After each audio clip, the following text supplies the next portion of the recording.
Hello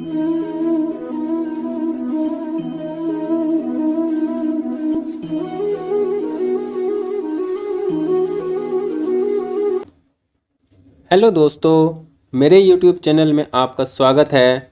और आज की वीडियो में हम कुछ अनुभव पर आधारित ज्योतिषीय सूत्र को जानेंगे।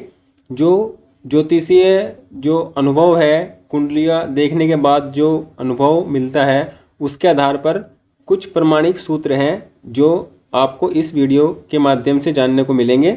आप देखिए कि आपकी कुंडली में मिलाइए कि आपकी कुंडली में कोई भी सूत्र है और वह इस प्रकार ही घटित है या नहीं है। आप उसको चेक कीजिए और कमेंट कर कर बताइए और वीडियो को पूरा देखिए। तो पहले सूत्र की हम बात करते हैं। जैसे ये लग्नेश है और जब लगन का स्वामी 12 भाव में होता है तो ऐसे व्यक्ति पर झूठे इल्ज़ाम लगते हैं। ऐसे व्यक्ति के शत्रु बहुत होते हैं और ऐसे व्यक्ति का जो मन है वो कभी कभी आत्महत्या करने का भी करता है। इस प्रकार की समस्याएं ऐसे व्यक्ति को होती हैं जब लगन का स्वामी 12 भाव में बैठता है। क्योंकि लगन का स्वामी या लग्नेश जब 12 भाव में बैठता है तो ये एक अवयोग का निर्माण करता है। इसको अच्छा योग नहीं माना जाता है और ये व्यक्ति के जीवन में प्रॉब्लम को देता है और कुछ इस प्रकार की प्रॉब्लम भी देता है जो मैंने बताई हैं। दूसरा सूत्र है जब ये होता है दूसरे भाव का स्वामी। दूसरे भाव का स्वामी कोई भी हो सकता है, दूसरे भाव का स्वामी, और ये होता है लगन। तो आप देखिए कि जब लगन का स्वामी दूसरे भाव में और दूसरे भाव का स्वामी लगन में, जब इस प्रकार की स्थिति कुंडली में होती है तो ऐसा व्यक्ति जीवन में बहुत धन कमाता है और उसको धन कमाने के लिए जीवन में ज़्यादा संघर्ष और ज़्यादा समय नहीं लगाना पड़ता। वह कम मेहनत करके, कम संघर्ष करके अधिक से अधिक धन कमा लेता है। आप इस चीज़ को भी कुंडलियों में देख सकते हैं। ये बिल्कुल सिंपल बात है कि जब धनेश ही व्यक्ति के व्यक्तित्व में चला जाता है और व्यक्ति का व्यक्तित्व धनेश में चला जाता है तो फिर ये व्यक्ति को धनी बना देता है और ऐसे व्यक्ति बहुत धन कमाता है। महाधनी योग ये होता है और जीवन में सभी सुख सुविधाएं धन के कारण प्राप्त कर लेता है। बहुत धनी ऐसा व्यक्ति होता है। अगले सूत्र की हम बात करते हैं। आप देखिए कि अगर किसी भी व्यक्ति की कुंडली में सूर्य अगर 11 भाव में होते हैं तो ऐसे व्यक्ति के जीवन में धन की कमी नहीं होती है। ऐसे व्यक्ति के जीवन में धन लाभ बहुत अधिक मात्रा में होता है। लेकिन ऐसे व्यक्ति के जो उसके आसपास के लोग होते हैं जिनके साथ उस व्यक्ति का घुलना मिलना बैठना उठना होता है, उनमें से ही उस व्यक्ति के शत्रु बहुत अधिक होते हैं। मतलब ऐसे व्यक्ति के आसपास ही उसके शत्रु होते हैं और वो गुप्त शत्रु होते हैं। लेकिन ऐसे व्यक्ति उसके शत्रु का कुछ नहीं बिगाड़ पाते हैं और वह व्यक्ति शत्रुओं पर हमेशा विजय प्राप्त करता है। तो ये बहुत अच्छा कॉम्बिनेशन होता है। लेकिन ऐसा व्यक्ति अपने शत्रुओं से कहीं ना कहीं परेशान रहता है, लेकिन परेशान रहने के बावजूद भी जीत उस व्यक्ति की होती है जिसके 11 भाव में सूर्य होते हैं। तो ये बहुत अच्छा कॉम्बिनेशन होता है 11 भाव में सूर्य का होना। किसी भी स्त्री की कुंडली में अगर राहु दूसरे भाव में होते हैं तो ऐसे व्यक्ति का जो जीवन होता है वो स्वदेश में कम अच्छा होता है। अगर ऐसी स्त्री विदेश में अपना जीवन यापन करे या विदेश से उसके जीवन यापन करने की स्थिति बने तो उसको जरूर विदेश में जीवन यापन करना चाहिए, क्योंकि उसका विदेश में जीवन यापन बहुत अच्छा होता है, बहुत सुखमय होता है, बहुत सुख सुविधाओं वाला होता है। स्वदेश में ऐसी स्त्री को बहुत संघर्ष करना पड़ता है, बहुत स्ट्रगल करना पड़ता है और अपने प्रत्येक कार्य के लिए उसे समस्या रहती है। लेकिन विदेश में ऐसी जो स्त्रियाँ होती हैं जिनके दूसरे भाव में राहु होते हैं उनका जीवन बहुत अच्छा होता है, बहुत अच्छा जीवन यापन ये करती हैं। तो ये भी आप किसी भी कुंडली में आजमा सकते हैं, देख सकते हैं। आप देखिए कि किसी भी कुंडली में शनि उच्च राशि में हो, जैसे शनि उच्च राशि में है, 7 नंबर में शनि होंगे उच्च राशि में, और उन पर अगर कहीं से भी मंगल की दृष्टि पड़ जाए, चौथी 7वीं या 8वीं कोई सी भी दृष्टि मंगल की पड़ जाए तो ऐसे व्यक्ति के अंदर जो एक लीडरशिप क्वालिटी बहुत अच्छी क्वालिटी होती है और ऐसे व्यक्ति किसी भी स्थान पर, किसी भी स्थान पर और किसी भी स्थिति में बहुत अच्छा भाषण दे सकते हैं, बहुत अच्छे वक्ता होते हैं और ऐसे व्यक्तियों को लोग सुनना पसंद करते हैं, उनका इंतजार करते हैं। अच्छे अच्छे यूट्यूबर, अच्छे अच्छे जो स्पीकर हैं वो उनकी कुंडली में इस प्रकार के योग देखने को मिलते हैं। जब शनि उच्च राशि में हो और मंगल उसको देखता हो तो ये व्यक्ति के अंदर बहुत अच्छे एक टैलेंट उसके अंदर भर देता है और ऐसे व्यक्ति बहुत अच्छा टैलेंटेड होता है। बहुत सारे लोगों को अपनी ओर आकर्षित करने की हिम्मत और प्रतिभा ऐसा व्यक्ति रखता है। तो ये भी बहुत अच्छी स्थिति या बहुत अच्छा योग कुंडली में माना जाता है।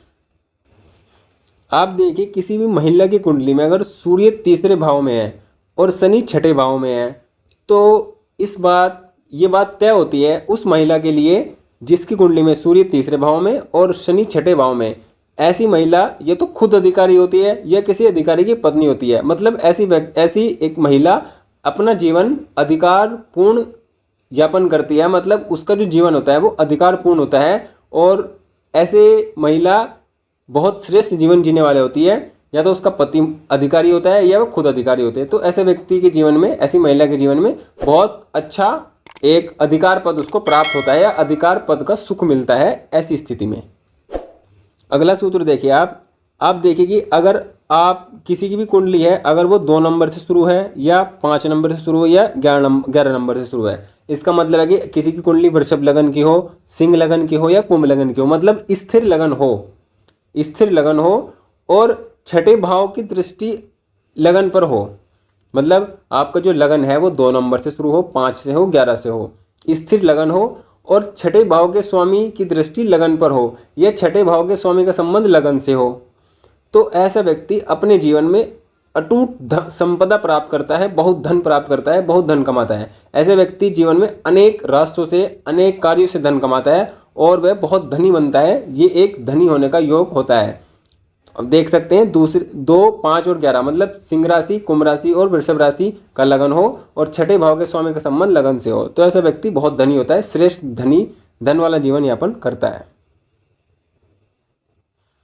किसी भी कुंडली में अगर शनि लगन में हो और गुरु केंद्र में हो, मतलब शनि से गुरु केंद्र में हो, यहाँ पर गुरु हो, यहाँ पर गुरु हो या यहाँ पर गुरु हो, मतलब शनि लगन में हो और गुरु केंद्र के किसी भाव में हो, तो ऐसे व्यक्ति को जीवन में खुद के दम पर भी संपदा प्राप्त होती है, संपत्ति प्राप्त होती है और उसके बड़ों से भी उसको संपत्ति प्राप्त होती है। तो ये भी बहुत अच्छा योग होता है। और इसमें आपको देखिए कि अगर शनि और गुरु, जैसे कि आप देखिए ये कुंडली में शनि है और यहाँ पर गुरु है, यहाँ पर देखिए गुरु है और यहाँ पर शनि है और इसी बीच में यहाँ से यहाँ तक सारे ग्रह हो, मतलब इस भाव में कोई ग्रह ना हो, यहाँ पे इस भाव में, इस भाव में, और यहाँ पर गुरु हो और यहाँ पर शनि हो, मतलब इस भाव में कोई ग्रह ना हो, सभी ग्रह इन भाव में ही हो, इन भाव में ही।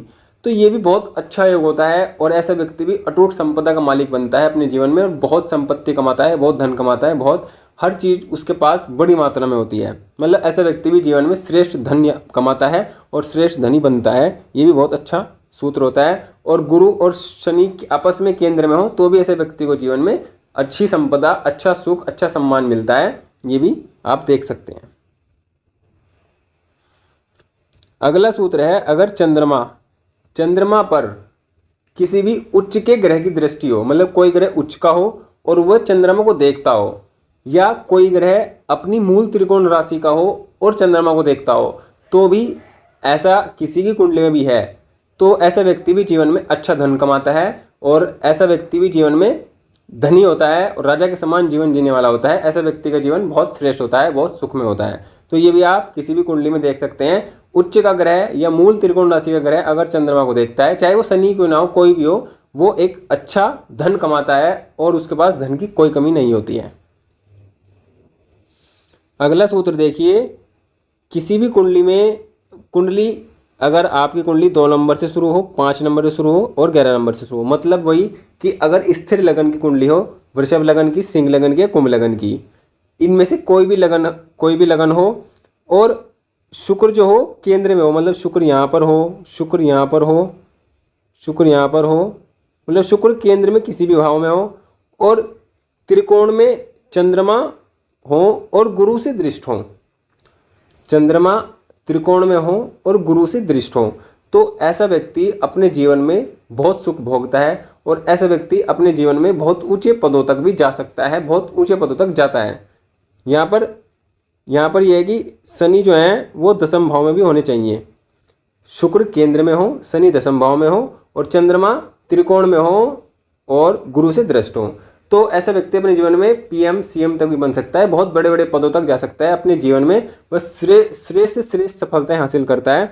ये भी कुंडलियों में देखा गया है या ये कुंडलियों में बहुत पाया गया है।